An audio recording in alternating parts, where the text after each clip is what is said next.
Hey there, Patriots. This is True Outlaw Patriot coming at you with another one. The video footage that I'm going to show you, some of the clips are from Hawaii real estate. I'll leave a link in the description so you could check out the whole full video of what's been going on in Lahaina and Maui.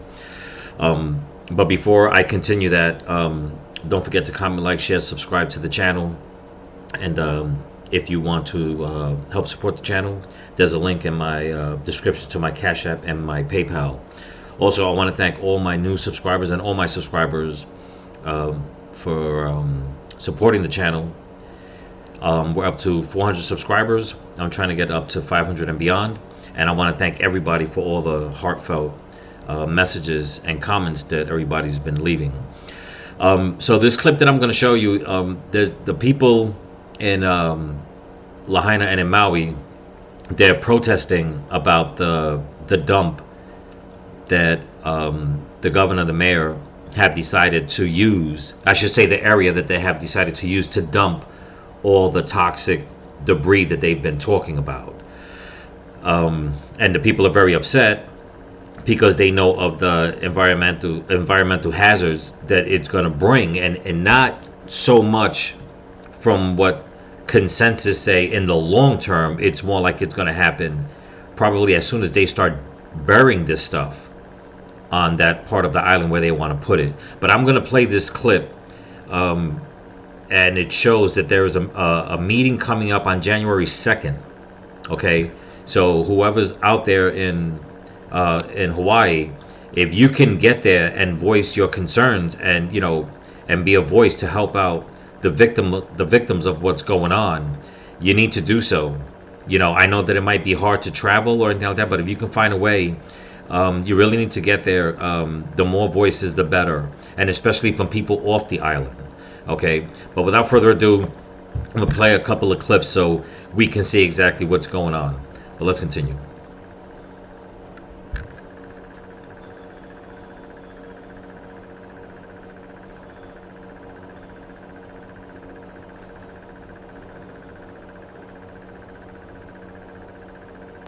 They're going to dump these things in here.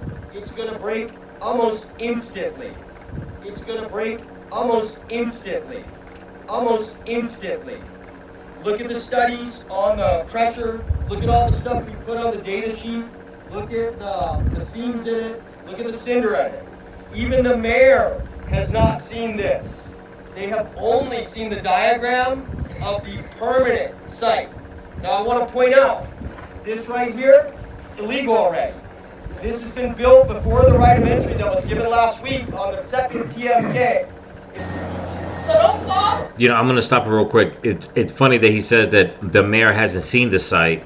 Okay, only read about it exact. I don't know what he means by that, but I'm assuming is that, like before, when the mayor came out and said that it was okay, the roads were open to go back into Lahaina. Meanwhile, the fire was already raging, tearing through West Maui and Lahaina, and it blows my mind the way, this is one. I understand that the mayor is a busy man, but this situation should be priority one, no matter what.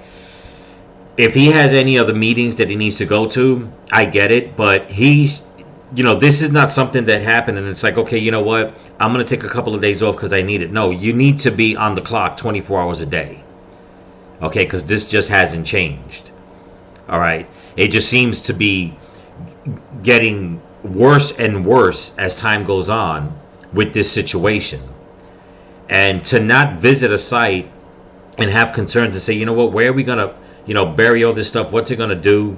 To the environment, how's it going to affect the people, is beyond me. Because the next couple of clips I'm going to show you, like I've been saying in my earlier videos, everything just seems to contradict itself, and they're just finding ways to fast track everything that's been going on. And the more and more that this keeps happening, the more and more it seems like a land grab, which a lot of people don't want to talk about, but that's what it seems right now. It just seems like a major land grab, and they're just trying their best. Or like I was saying before, by hook or by crook that they're going to take this property from the people. But let's continue. For any of that stuff, we stand in solidarity. They knew the cultural sites were here. You want to know why an archaeological report has never been done on here? Because the county, the state, the dump has been in charge of it for so long before people were akamai that we demand and that we deserve and that the Kupuna and the Kanaka need this. And you should not touch anything without an archaeological report. The most prominent feature in the entire area. No reports, nothing. The Battle of Honolulu. Here. All the deaths.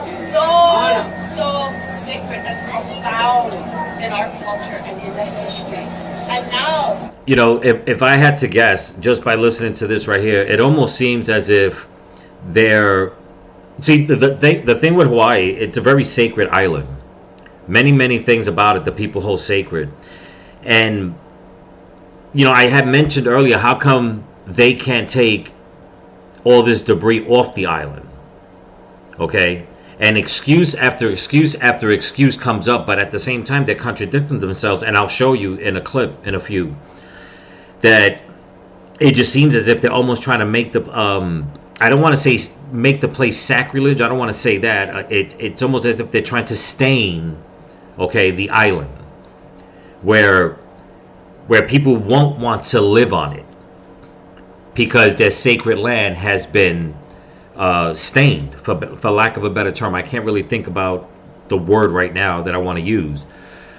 But anybody that knows, when it comes to natives, you know, just like the Native Americans on the mainland, or natives on any island, anywhere around the world, you know, they hold things very sacred and very true, you know, to their land.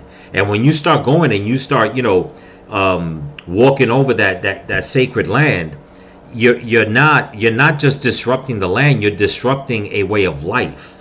You're disrupting generations upon generations of culture. You know, nobody walked, you know, I mean, it's like right now, you know, in the States, I mean, it's happened a few times where people have sold to developers and they'll pave over, okay, like small private cemeteries without even, like, you know, removing the bodies or the remains, or they'll just throw tons and tons of dirt over it and then roll over it. And next thing you know, 20-30 years later, there's a flood, the ground opens up, and there's caskets floating up in the air and all kinds of stuff. And, you know, that's stuff that it should really be protected, you know, by the government, to say, no, you cannot do that. If this is what these people hold sacred, this is what we have to adhere to, you know. But let's continue. for the bulldozers to be going behind us, all of that, and it's not only the iwi that are right here in this and within this Apupua. It's the mana and the souls of all. You see the work they've scraped off the side of the mountain there? Illegal.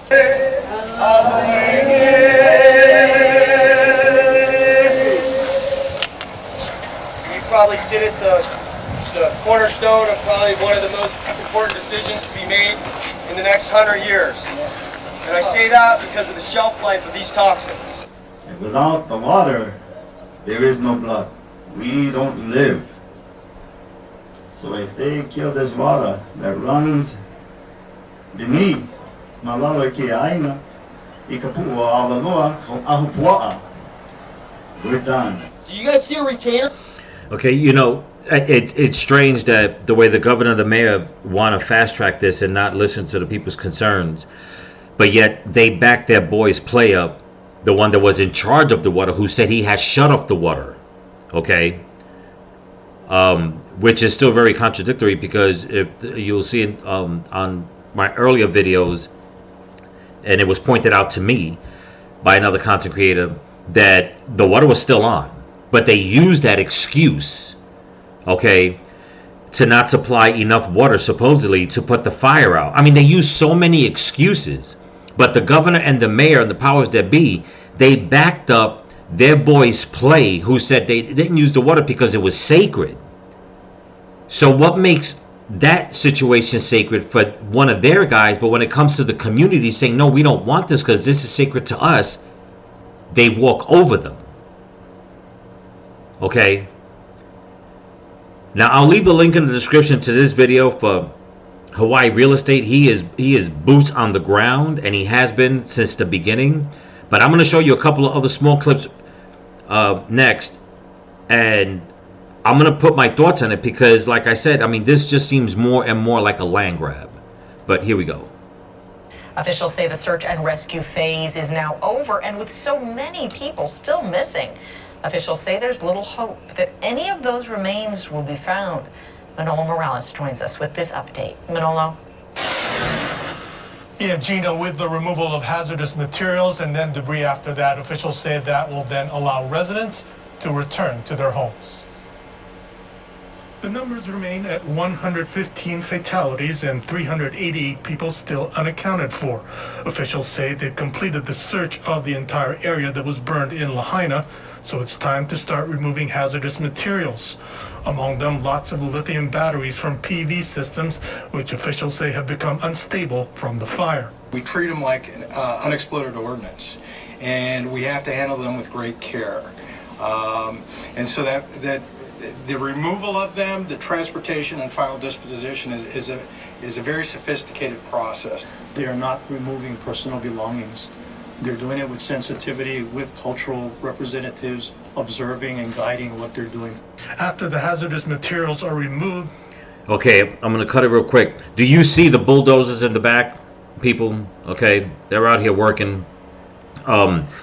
If you remember, and again, some of my earlier videos, when they put up the black wall, they had whichever agencies behind there doing cleanup. They had the military back there. They had federal agents. I mean, all around the perimeter. I mean, they even went as far as putting up boulders on the side of the highway so nobody could pull over and try to take pictures of fly drones. Remember, there was no fly zone. Okay, media blackout. And what I can never understand, which a lot of people couldn't understand and have been questioning, is why did you go through all that just to protect everyone else, saying that it was because well, they put up the black wall, it was so no dust will fly, into traffic or into town or whatever the case is. And I've worked construction for many years, especially in the big city like New York, and they will put up those barriers when there was construction to keep the dust from going into traffic. Okay, but this is a way different scenario. Way different scenario. And the reason why I say that is because they blocked off the area. Okay, they brought in their own bulldozers. You've heard the man saying how they have to clean up all the hazardous materials, because what they're talking about now it's all about the ion batteries. All the batteries that burn, they got to make sure that they scoop all that up so they can clean it up, so like that nothing will be toxic, and then they could go with the cleanup. Okay, and then people could come in. But it's like, now that the people want to come in, now they're having a hard time cleaning up because the area is still so toxic. But let's continue. Then all the debris will be taken out. Only then will residents be allowed to return safely to their homes. Because you heard that? When all the debris is taken out, then all the people will be allowed safely back into their homes. But this video clip is 3 or 4 months old. It doesn't seem like that. But let's continue.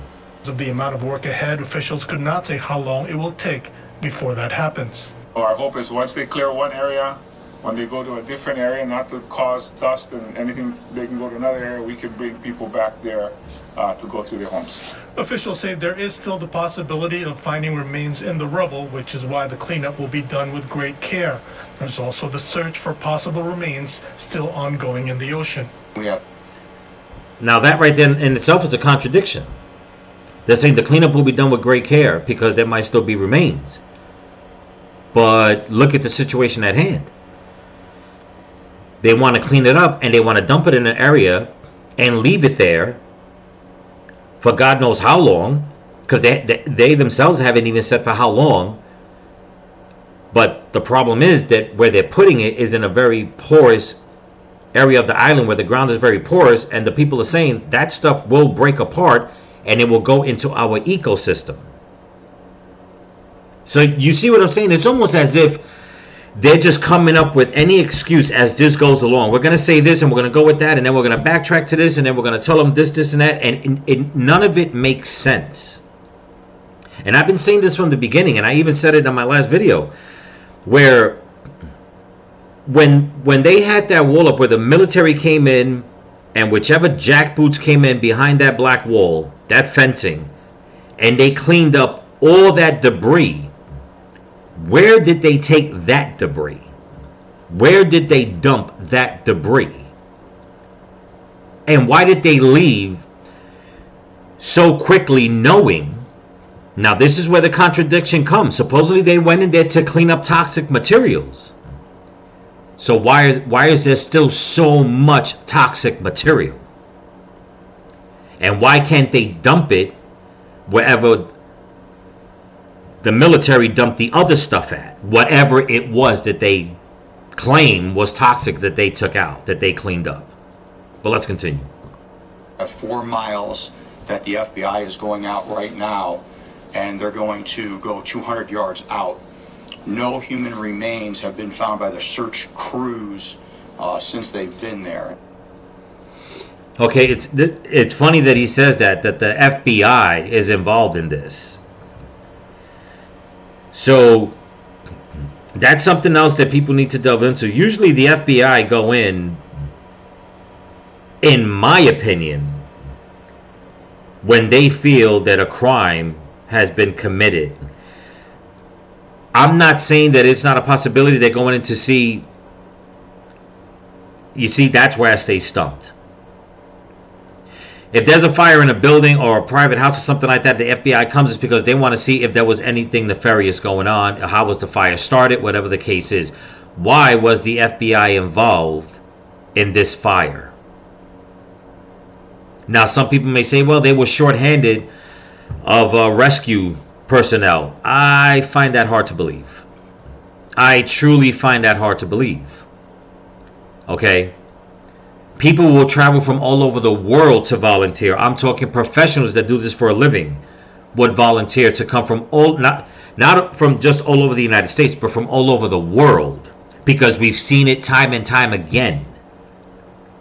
Okay? I mean, if I'm correct, the fires in Canada, there was people, I believe, if I'm wrong on where they came from, somebody please correct me, but I believe they said they were volunteers from India, if I'm correct. They came in to help. Okay, so when it comes to rescue personnel, you're talking a different class of people that will come in to help with things like this. Why was the FBI involved in finding if there was any bodies, you know, still out there in the ocean? And here's another contradiction. They said that all the bodies were accounted for, and the rumors going around about all these bodies floating in the water was false. But yet we got this report. See what I'm saying about the contradictions that keep piling up? But let's continue.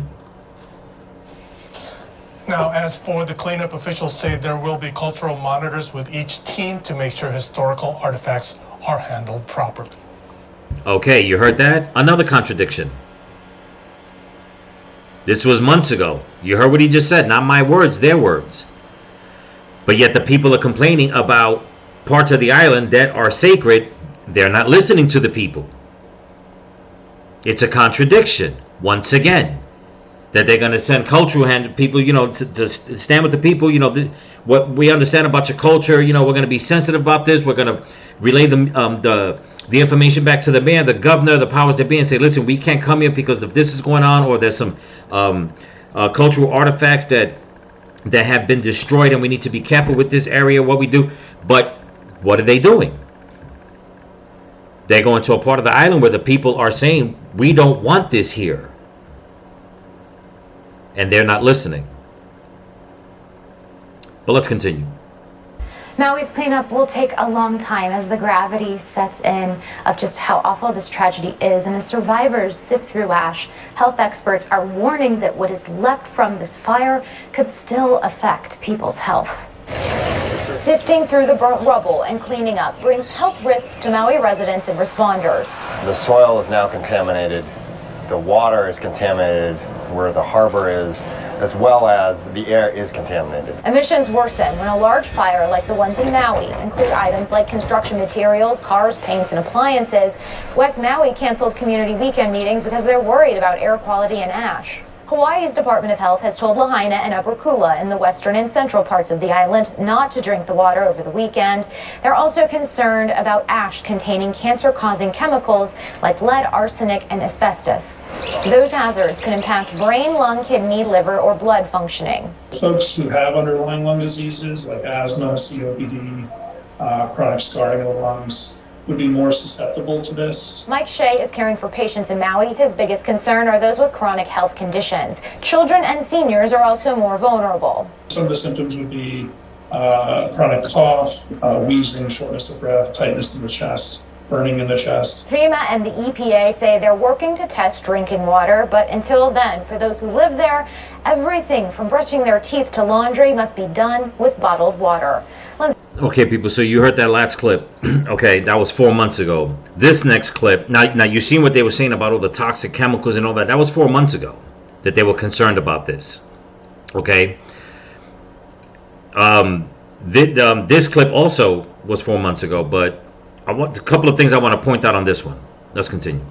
You know, once the road opened up, you know, we saw a lot of users coming along the highway, whether it's in vehicles or people walking, and knowing all the dust can contain, you know, a lot of hazardous materials, you know, when any wind comes up, we want to make sure they're protected. Okay, does that look like anything's protecting it besides the chain link fence? And this guy's just walking on by just with a dust mask. Let's go. So we, you know, met with contractors, got a project going to put up this dust fence.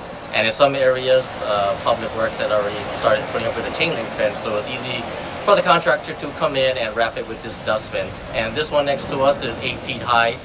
Later on we'll come back and we'll make it 12 feet to give you that added better protection. Yeah, so generally when you have a development going on, you see the perimeter being secured by it, so keep all that dust as when the contractor is doing a lot of earthwork activities. So yeah, it keeps the dust out. Yeah, with the dust fence here, with Ed Sniff, our direct. Okay. You're gonna start pay attention to all these workers in this video. Okay, they're in the heart of the burn zone. That man has no mask on. I'm just going to point it out as we go. And this is something you recognize. He's got no mask on. Everybody having this dust fence, protecting again from that hazardous material blowing. We talk with our federal partners, and together, we can use the emergency relief money. For that man up there, you can pretty much tell. I mean, same guy, but no mask. Needed to be done, and we jumped in and got it done real quick. So we talked to the contractor. Look at these guys, no mask. Some supplies on island. See a mask on these guys? See a mask on that guy? Same guy, no mask.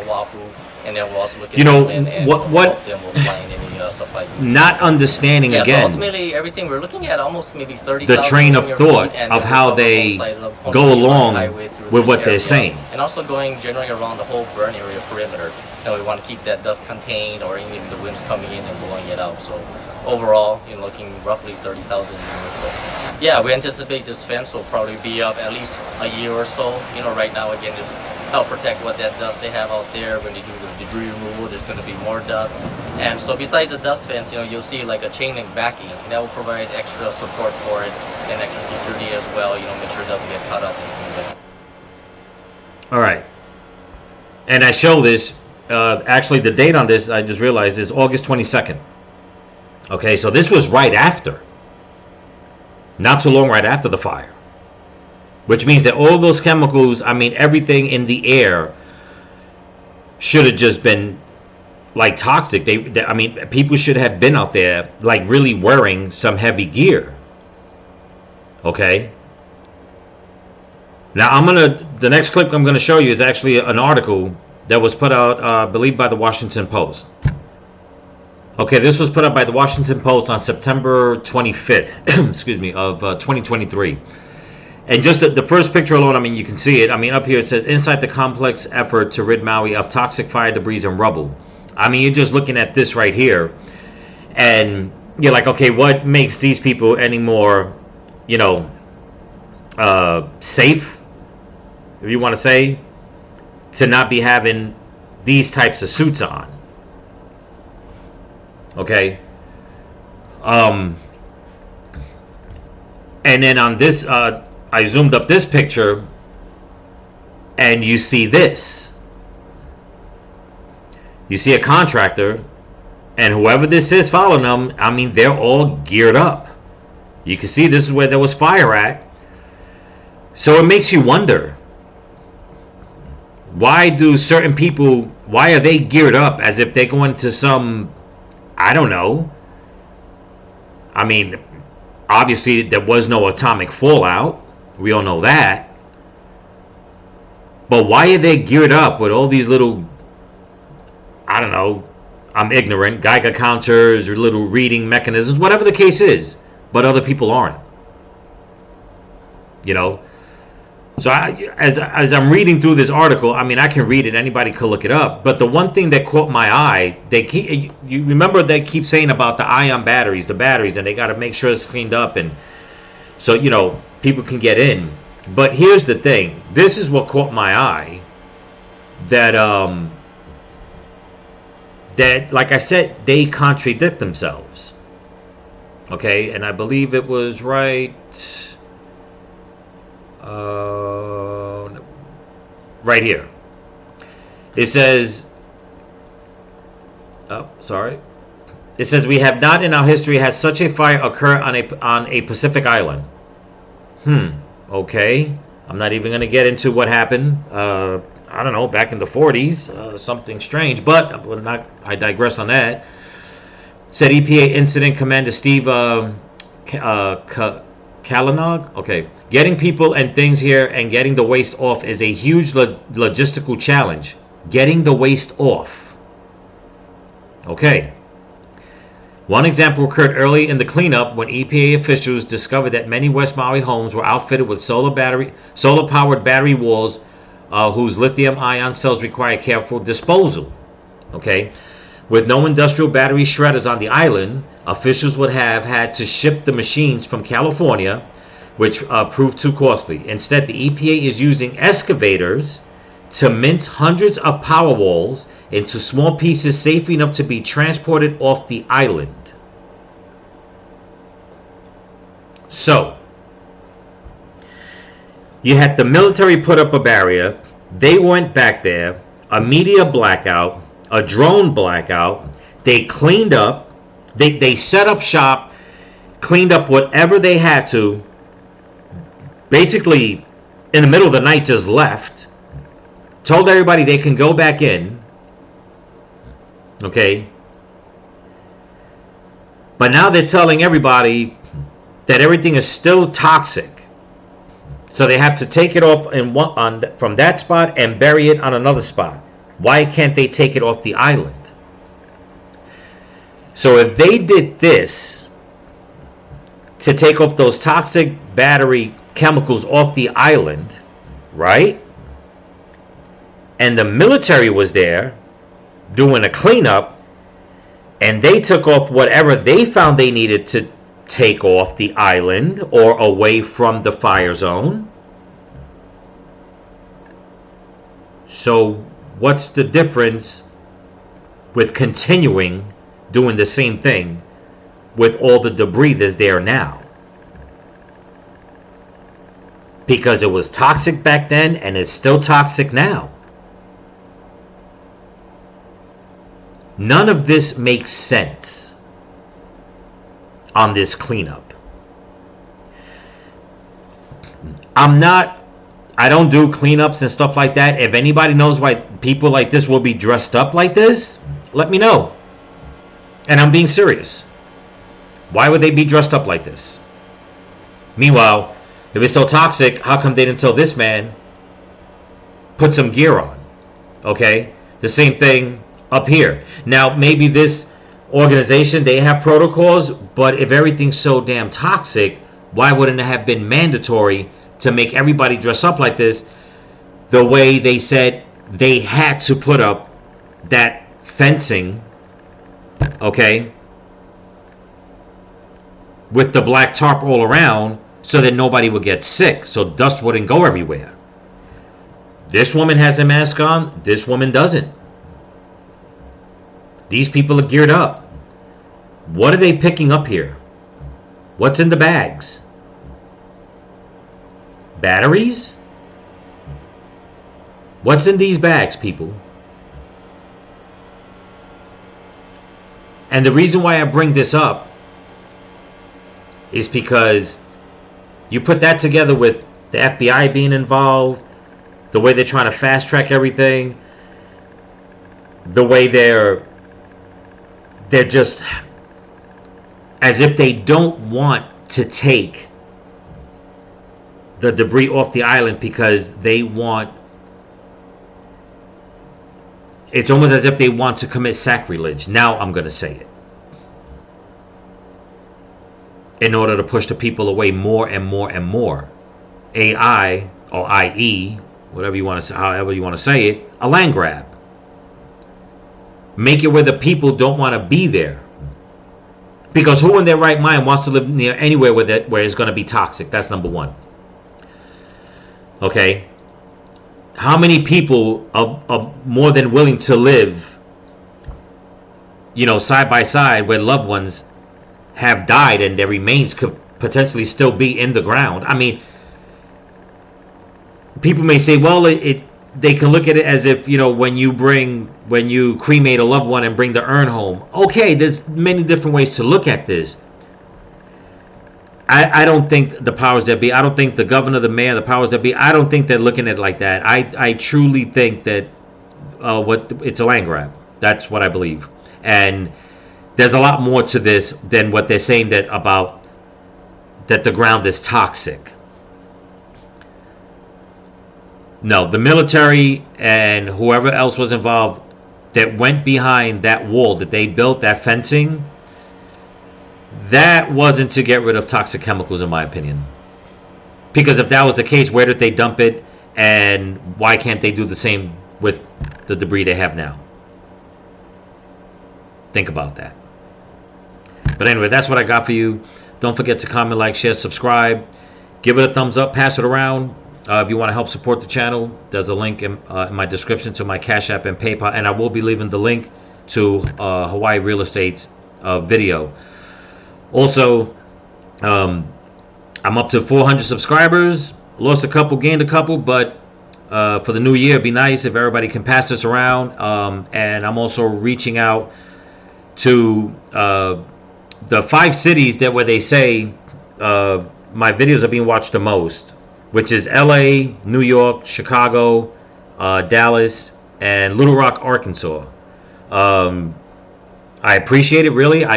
I mean, we look at the geography of, you know, who's looking at our content. I just never thought those 5 would pop out when it shows the graph. But I'm sure people are watching my content from all over, and I thank every single person, everyone. So remember, with this being said, pray for the people of Lahaina, of Maui. If there's any way you can find to help them, find a reputable way that you can, so like that you can make sure that there's no scammers out there. Don't even want to drop any names. I think everybody knows who I'm talking about. And remember, prayers all around, because they really, really need it. They do. And don't forget, whoever's there and whoever can do it online, the meeting on January 2nd, because the people really need a big following for this. So remember, stay vigilant, keep praying, and keep praying for each other. Peace.